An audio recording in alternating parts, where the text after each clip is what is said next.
अस्सलामुअलैकुम जी, welcome to Pakistan academy. आप लोगों का बहुत शुक्रिया कि आप लोग चैनल से जुड़े हुए हैं, अपने क्वेश्चंस मुझे भेजते रहते हैं और मैं ट्राई करता हूं कि आपके क्वेश्चंस का आंसर आपको टाइम पे दूं।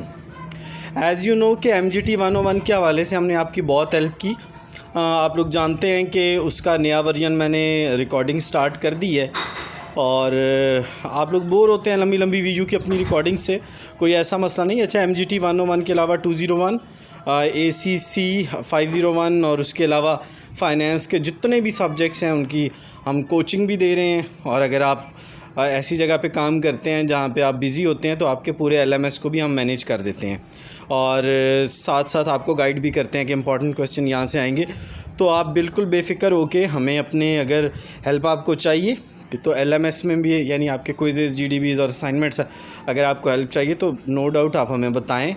सॉल्व करवाने में, आपके समझाने में वो ज़रूर पाकिस्तान एकेडमी आपकी हेल्प करेगी। चैनल से जुड़े रहने का शुक्रिया। आप मेरा नंबर जानते हैं 033519000119, उस पर आप हमें रब्ता कर सकते हैं, हमें व्हाट्सएप कर सकते हैं और फ़ाइनेंस रेलेवेंट जितने भी सब्जेक्ट्स हैं उसमें अपनी हेल्प ले सकते हैं। अकाउंटिंग रेलेवेंट जितने भी सब्जेक्ट्स हैं उसमें अपनी हेल्प ले सकते हैं। उसके अलावा मैनेजमेंट रेलेवेंट सब्जेक्ट्स में अपनी हेल्प ले सकते हैं। स्पेशली ऐसे लोग जो कि अपने LMS को नहीं देख सकते किसी भी वजह से, वो बिज़ी हैं, जॉब में बिज़ी हैं, अपनी किसी शादी में बिज़ी हैं, तो यार वो हमारे एक्सपर्ट्स अवेलेबल होते हैं, वो आपके LMS को देख लेंगे। आपका बहुत शुक्रिया। दुआओं में याद रखिएगा। अल्लाह आपका हामी और नासिर हो। Thank you very